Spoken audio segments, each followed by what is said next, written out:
Hello everyone, I am doctor Dheeraj Dubey and I am a senior joint replacement surgeon. So इस video में मैं बात करूंगा, बहुत ही कॉमन एक टॉपिक है, दैट इज एसिडिटी या एसिड रिफ्लक्स। सो ये एसिडिटी कैसे आपकी बोन की हेल्थ को इम्पैक्ट करती है, कैसे इसको नेगेटिवली इम्पैक्ट करती है, क्या कारण है जिसके कारण से इम्पैक्ट करती है, वो जानेंगे हम इस वीडियो में।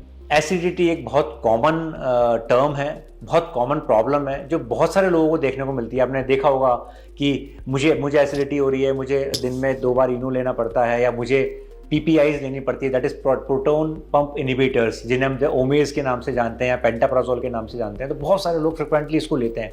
इनफैक्ट बहुत सारे डॉक्टर्स भी इसको प्रेस्क्राइब करते हैं मेडिसिन के साथ हमेशा, कि आप सुबह शाम लीजिए या ये सब चीज़ें। बट मैं आपको एक चीज़ बता दूं कि अगर आप पीपीआईज पर हैं या एसिड कम करने की ड्रग्स के ऊपर हैं, तो बहुत ज़्यादा चांसेस हैं कि आपको ऑस्टियोपोरोसिस होगा, आपकी बीएमडी डिक्रीज होगी। इनफैक्ट इस पर स्टडीज हो चुकी हैं कि जो लोग पीपीआईज को बहुत लंबे टाइम तक लेते हैं, ओमेज या इन तरह की मेडिसिन को लंबे टाइम तक लेते हैं, उन लोगों में ऑस्टियोपोरोसिस या बोन फ्रैक्चर्स होने के चांसेस बढ़ जाते हैं। ये कैसे बढ़ते हैं वो मैं बताता हूँ।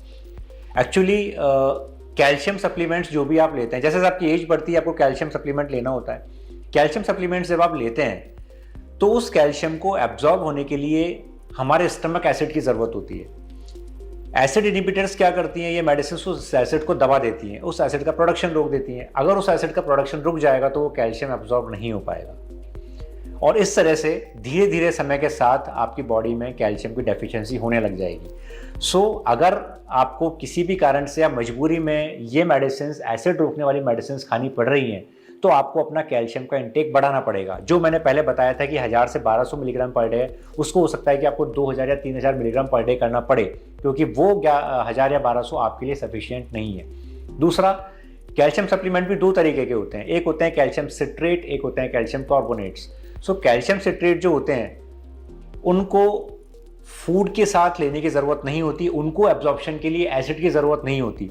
सो अगर आप पीपीआईज पर हैं तो कैल्शियम सिट्रेट वाले जो सप्लीमेंट्स हैं वो आपको लेने चाहिए, क्योंकि उनके एब्जॉर्प्शन के लिए एसिड की ज़रूरत नहीं होती।